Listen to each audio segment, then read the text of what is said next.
Lesson 9, The Great Stone Face 1. Seen from a distance, hilltops and huge rocks seem to assume various shapes. They may resemble an animal or a human figure. People attribute stories to these shapes. Some stories come true, others don't. The Great Stone Face is one such shape that reminds the inhabitants of the valley of a prophecy. What was it? Did it come true? One afternoon, when the sun was going down, a mother and her little boy sat at the door of their cottage, talking about the great stone face. They had only to lift their eyes, and there it was, plain to be seen, though miles away, with the sunshine brightening all its features. And what was the Great Stone Face? The Great Stone Face was a work of nature formed on the perpendicular side of a mountain by some immense rocks which had been thrown together so that when viewed at a proper distance they resembled the features of a human face. If the spectator approached too near, he lost the outline of the enormous face and could see only a heap of gigantic rocks piled one upon another. But seen from a distance, the clouds clustering about it, the great stone face seemed positively to be alive. It was the belief of many people that the valley owed much of its fertility to the benign face that was continually beaming over it. A mother and her little boy, as we said earlier, sat at the door of their cottage, gazing at the great stone face and talking about it.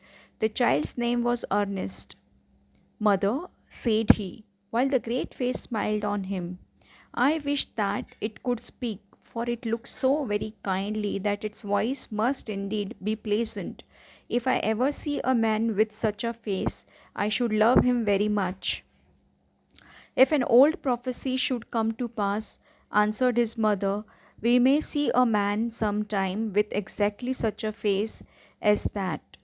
What prophecy do you mean, dear mother? Eagerly inquired Ernest. Please tell me about it.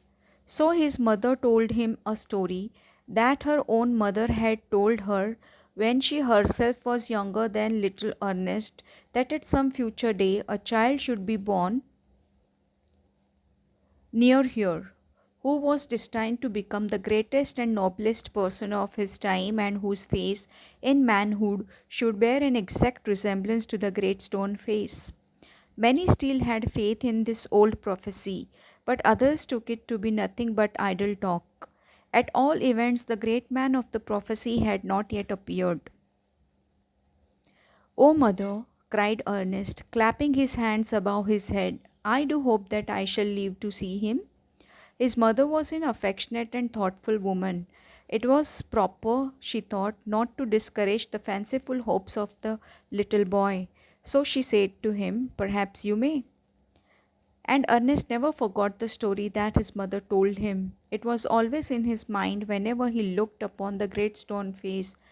He spent his childhood in the long log cottage where he was born, was dutiful to his mother and helpful to her in many things, assisting her much with his little hands and more with his loving heart. In this manner, from a happy yet often pensive child, he grew up to be a mild and quiet youth. Ernest had had no teacher, but the great stone face became one to him. When the work of the day was over, he would gaze at it for hours until he began to imagine that those vast features recognized him and gave him a smile of kindness and encouragement. About this time, there went a rumor throughout the valley that the great man who was to bear a resemblance to the great stone face had appeared at last. It seems that many years before, a young man had left the valley and settled at a distant seaport, Gathergold, which was his name, had set up as a shopkeeper, and being sharp in business matters had become so very rich that it would have taken him 100 years only to count his wealth. In time he thought of his native valley and decided to go back there and end his days where he had been born. Ernest had been deeply stirred by the idea that the great man, the noble man, the man of prophecy, after so many ages of delay, was at length to be seen in his native valley. While the boy was still gazing up the valley one day and imagining that the great stone face returned his gaze, the noise of wheels was heard and a crowd of people cried, "Here comes the great Mr. Gathergold." A carriage, drawn by four horses, dashed round the turn of the road. Within it, thrust partly out of the window, appeared the face of an old man with yellow skin. The very image of the great stone face, shouted the people. Sure enough, the old prophecy is true. Here we have the great man at last.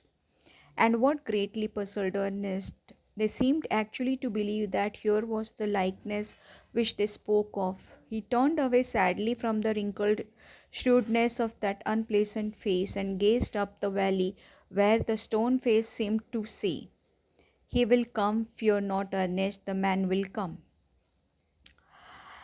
The years went on. The Ernest grew to be a young man. He attracted little notice from the inhabitants of the valley. They saw nothing remarkable in his way of life except that when the labor of the day was over, he still loved to gaze upon the great stone face. Their idea was that this was a folly, but pardonable because Ernest was industrious, kind, and neighborly. They did not know that the great stone face had become a teacher to him, and that the sentiment which was expressed in it would enlarge the young man's heart and fill it with deeper sympathies than other hearts.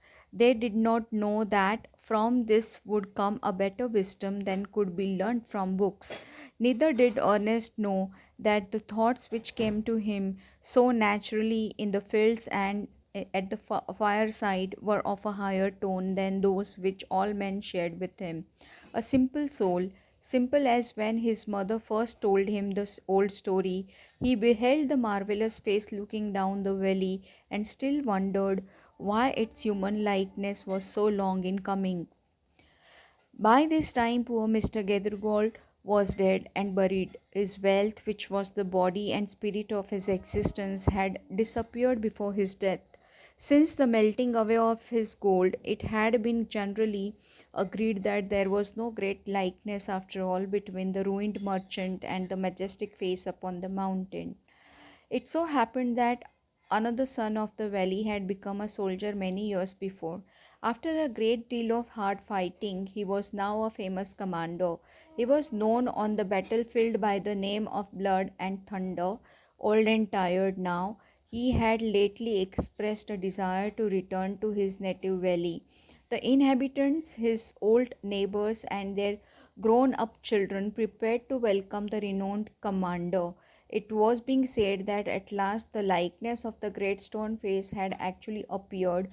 Great, therefore, was the excitement throughout the valley, and many people who had never once thought of glancing at the great stone face now spent much time in gazing at it for the sake of knowing exactly how General Blood and Thunder looked.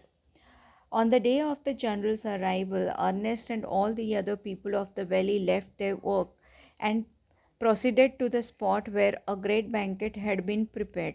Soldiers stood on guard, flags waved, and the crowd roared.